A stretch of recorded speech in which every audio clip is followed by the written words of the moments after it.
The broadcast is now starting. All attendees are in listen-only mode. All right, hello and welcome everybody. My name is Nick Cortina. Very excited to bring you another Exago support lab here today. And before we do get started, I want to just make sure that everyone can hear me and see my screen okay. So if we could just go ahead and start typing some Y's or some yeses into the question pane.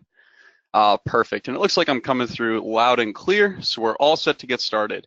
So as I mentioned, my name is Nick Cortina. Very excited to bring you some more great Exago content today, and continuing the discussion that we started earlier this month with end user and some of those filtering options. We're going to take a look at some more of the filtering options and capabilities, but this time from an admin perspective. So to give you folks a little more insight on exactly what that's going to entail, we're going to look at some of the various filter use cases, again, from more of an administrative perspective this time. We're also going to take a look at filter drop-down objects and some of the capabilities that that's going to give us. And then finally, we're going to talk a little bit about filter performance and how that will relate to various data object or field types that we might choose to filter on. So to get started, let's take a look at some of those filter use cases. Now, some of these are going to look pretty familiar as we just covered them in the end user portion of the filters lab. So we're going to just sort of briefly cover those and might maybe just touch on a couple points that we might want to think of, again, with regards to that admin perspective. So the first item we'll see on the list here is going to be our report filters. And these are the general filters that we access by using that report options cogwheel and clicking the filters menu. In general, these filters are always going to limit the data that comes back from the database. And as we can see here, right, those can be prompting filters if we want the user to have some say in what the values that are going to be applied are. They can also be non-prompting if we want those filters to be applied for, or we want the same values to take, I should say, for every execution of.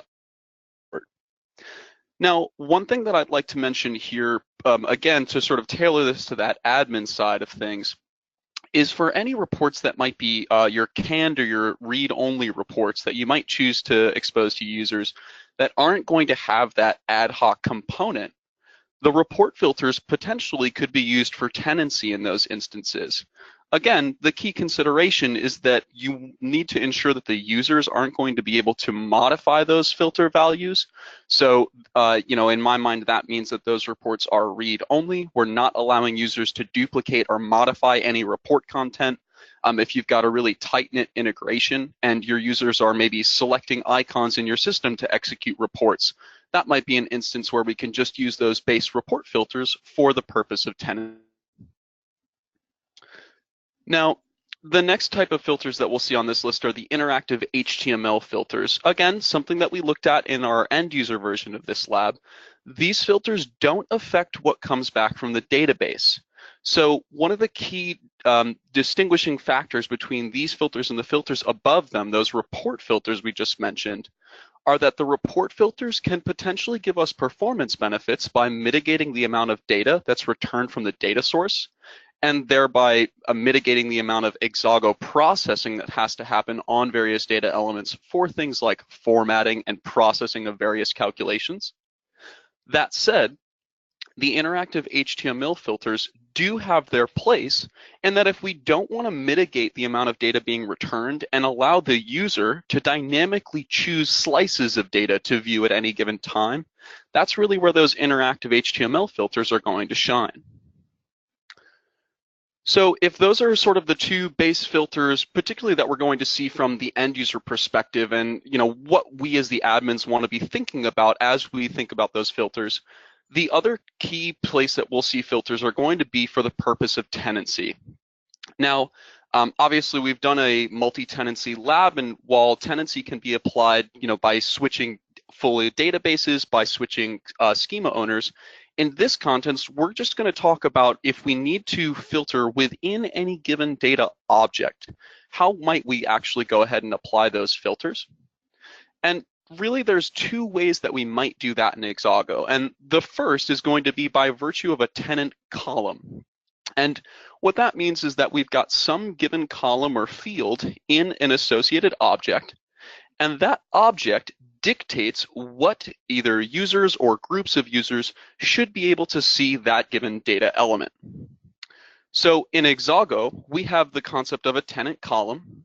And so what I'm going to do for a second is actually navigate over to my admin console here. We'll see currently that I'm looking at a subset of the objects that I've exposed in my local Exago setup. And in this case, let's just take a look at our employees table. And this is coming from the Northwind dataset, so likely very familiar for some of you folks.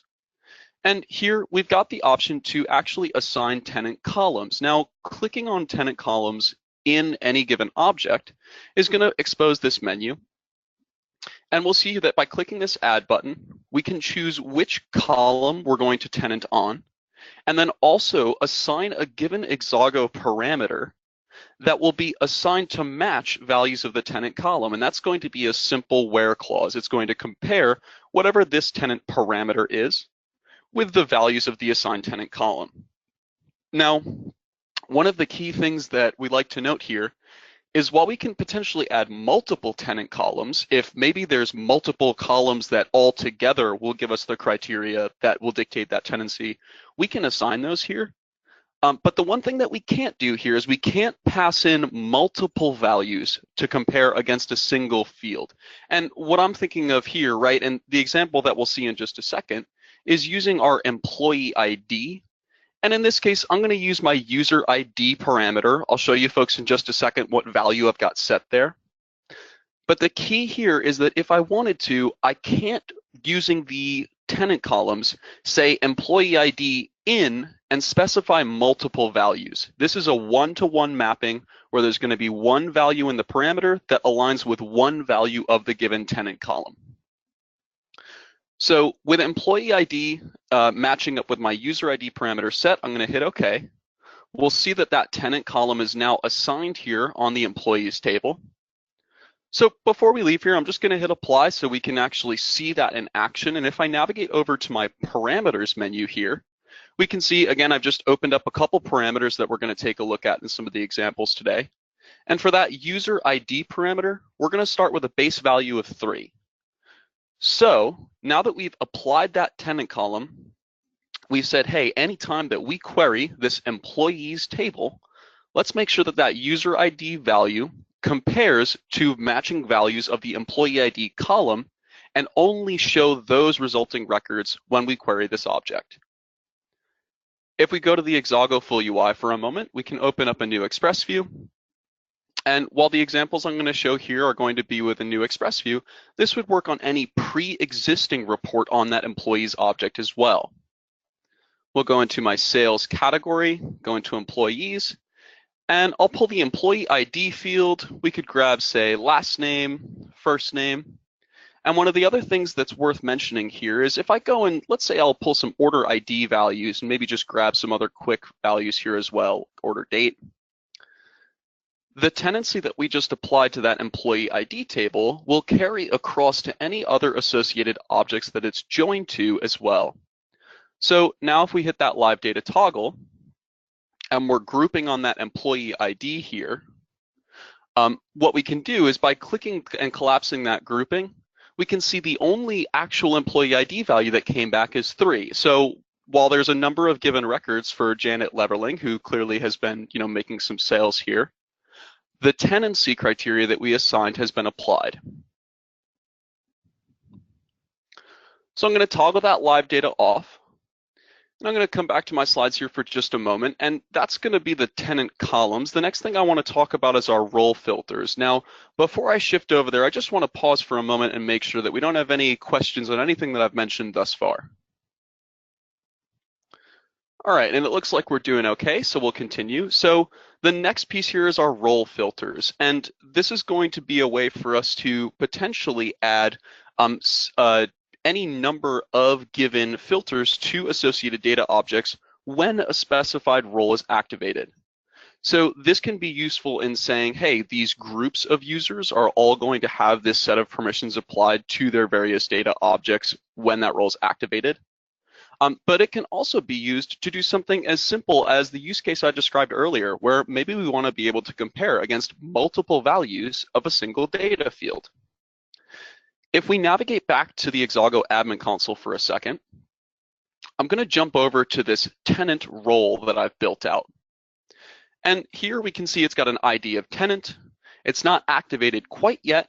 We can see it's including all folders. They're not read-only. I'm allowing folder management, and I'm including all of my data objects. Now, this might be familiar from the multi-tenancy lab, but just as a brief refresher, we have this concept of filters in a role, where each filter is going to be assigned to a specific data object. And then for that object, we can actually input a custom filter string that we choose to define. In this case, we're going to do what we described earlier, where we'd like to say that employee ID is going to be one of multiple values. So in this case, that where clause that we're building is going to say employees.employee ID in, and then we'll actually use that user ID parameter again. So similar to the tenant columns, these filter strings can be parameterized. Now, in this case, we saw before that that user ID parameter just has a value of 3. So in the interest of the example that we're about to show, we'll probably want this to be a list of values. So to keep it nice and simple, let's just change this to 3, 4, and 5. I'm going to apply that change. We'll navigate back to that tenant role. And in the production environment, this would very likely be done via API calls, but for the purpose of the example, we're going to keep it simple and just do some admin console modifications. I'm going to check this active role. And again, that's just a simple way for me to activate this role for the context of the example here. I'm going to refresh the Exago UI.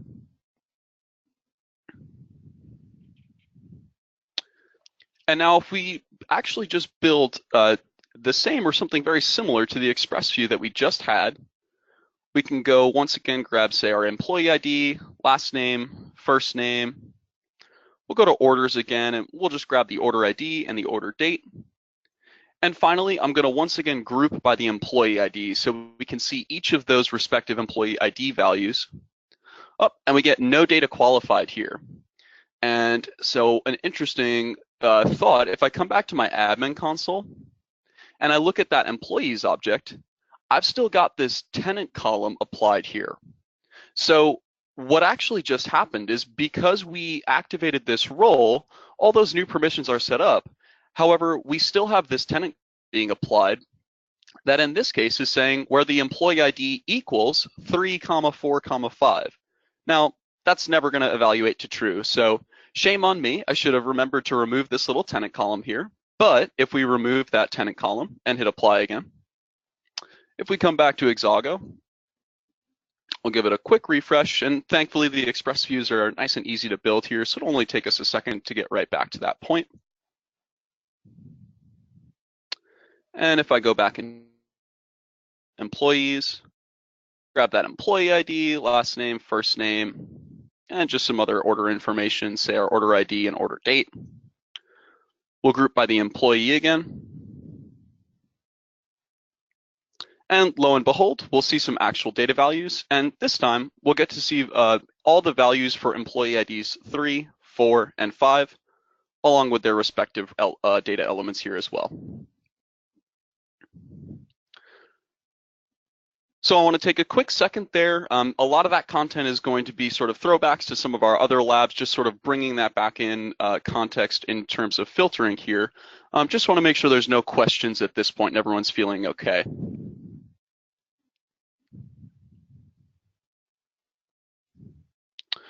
All right, and it looks like we're doing all right, so we'll continue. So the next thing that we want to talk about are filter dropdown objects. Now, this is a way for us to actually specify either a custom SQL statement or a separate data object altogether that will query when we want to populate a filter dropdown dialog. And what exactly I mean by that is when we execute a report and we click the little drop, let's show some real data values that we can select from. Now, this is very often going to be useful when users are accessing prompting filter values, and they want to be able to select those values as opposed to manually typing in some input value.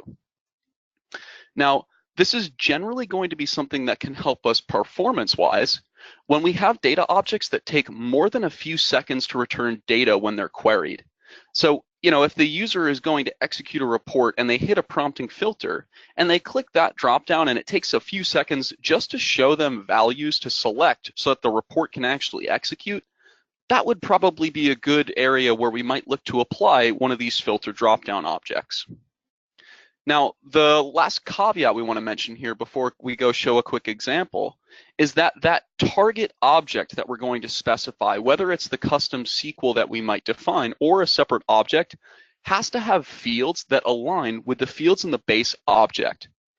If we don't, and we try to filter on one of those fields, Exago's not going to be able to find the values that it needs for that given filter fields, and the user's going to be shown an error. We'll see what that looks like in just a second, and we've got some ways that we could potentially tackle that problem as well. So we'll show that in just a minute here.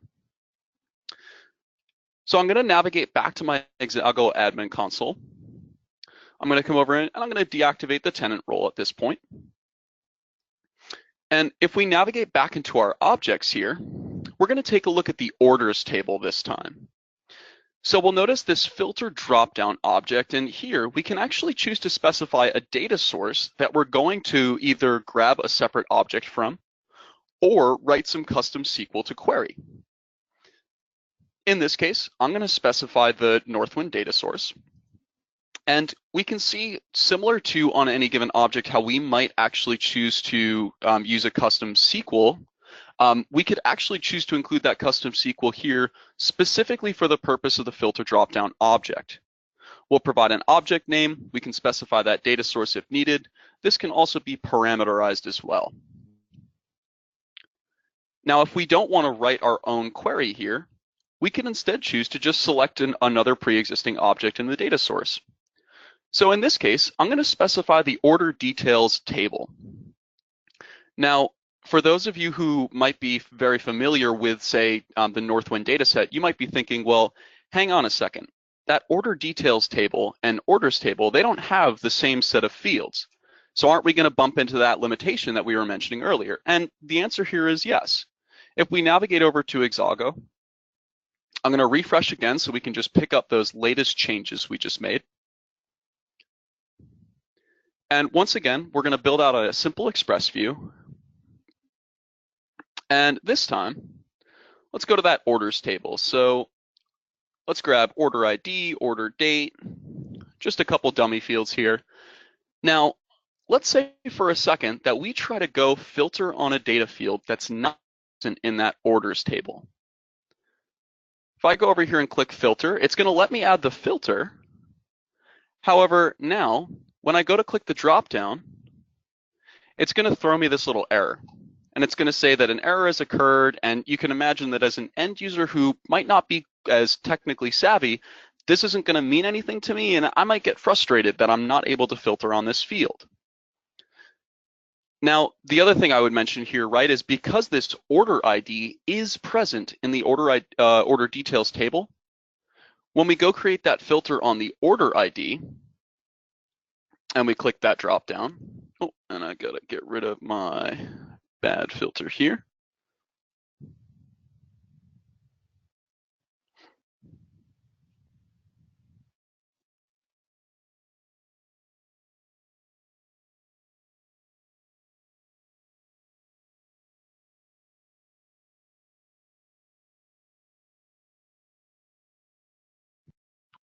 And it looks like we're taking a second here. Let's try adding that again real quick. There we go. So now we can see that because order ID is present in that order details table, that we will actually pull those data values and we can select them in the dropdown here. So like we were saying earlier, there is a way for us to potentially get around this, this necessary evil to sort of have the data fields that we want in that target object. If we know that there's just a couple key data fields that we're going to be filtering on, we do have the ability to sort of structure that and really sort of bring it back home and make the user only filter on the fields that we want them to filter on.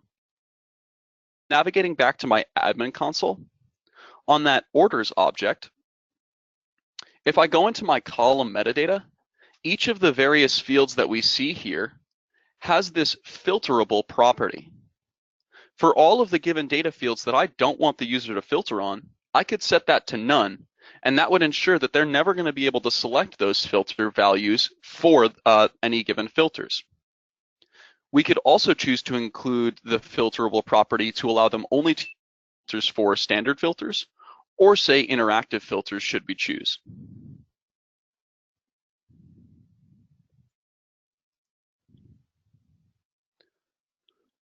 So I want to pause there for a moment and make sure there's no questions on the drop-down objects. All right, and we're getting the thumbs up, so it looks like we're good to keep going. So the last part of our discussion today is going to be related to various data object and field types and filter performance and what we can potentially do with regards to performance boosts on either reports, dashboards, express views, anywhere where we might be able to use filters to help speed that up. So one of the things that we can think about here are the concept of indexes on given database objects. Now, creating indexes can be a benefit, but one thing to consider is that we might not see that much of a performance difference if we're using indexes on smaller data sets. In general, the larger the data set, the greater the benefit that an index is going to be able to provide. Now, another thing that we want to mention here is that wherever possible, we really don't want to be filtering on string types. Obviously, it's going to be unavoidable if we need to, say, prompt the user with filter values, and they need to be able to specify something like a name instead of an identifier. However, anytime where we're applying those filters and they're not going to be prompting, if possible, we want to use integer values or any numeric values as opposed to those strings. One of the key things to consider here is strings can have a variable length, and given the method that they're used to store in the database, it can take a significantly longer time to filter on strings as opposed to, say, a basic integer field. To tie actually back to the indexing, if we index on strings in the database, while again the index can be beneficial, indexing on strings can sometimes get a little tricky because of again, that variable length and the way that the strings are stored in the database. So if possible, if we're going to go that route of adding indexes to a given data object, it's again going to be beneficial for us to do so on numeric values as opposed to those string values. Now, while filters on things like tables and views can bring back less data for Exago to process, and that can be really beneficial just in terms of, again, mitigating the amount of information that Exago's got to handle in memory, we're not generally going to recommend using filters on programmable objects, and those are things like stored procedures, .NET assemblies, web services, table value functions, and that's because they're going to be executed in full first. Data is going to be returned to Exago, and then the filtering is applied. Those programmable objects are almost like a black box to Exago. We can send input parameters to maybe change what's going to come out, but really those programmable objects have to be executed in full, and then Exago can apply any additional filters. So wherever possible, for those programmable objects, instead of using filters, use input parameters instead. Now, every programmable object that we establish in Exago can be configured to receive input parameters. And we can configure that just by adding those parameters to the object's parameter list.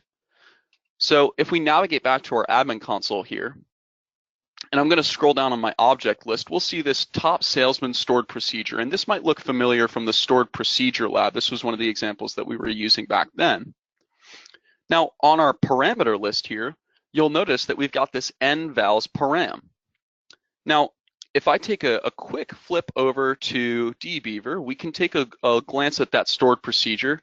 And certainly there's some stuff going on here that's going to generate some values and return some data. But the key thing here is that that nvals parameter exists in the stored procedure up top here. We'll also notice if we go back to Exago that nvals parameter is named with identical naming convention to ensure that when Exago assigns that value and passes the parameter to the procedure, it knows to pick up that value and to use it wherever appropriate. Now, in this case, we've got nvals, and here that's got a default value of 5.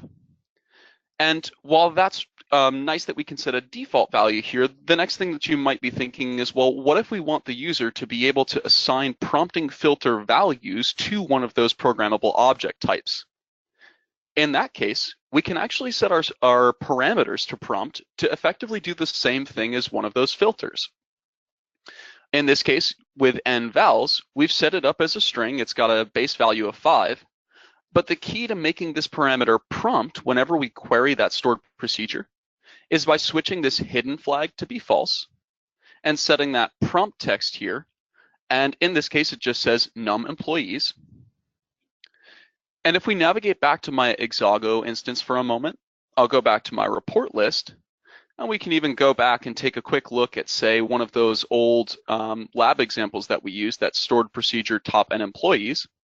If we execute that report, we'll see it's actually going to prompt us with the number of employees. And maybe for now, let's go ahead and change this to, say, a value of 4 instead of 5.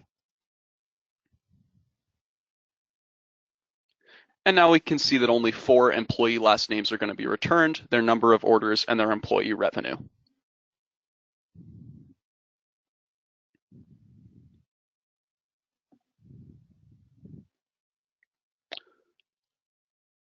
All right, and that is going to bring us to the end of the prepared content for the lab today.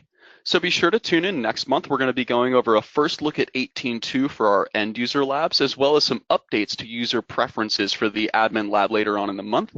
We'll stick around for a few more minutes if there's any lingering questions, and as always, happy reporting.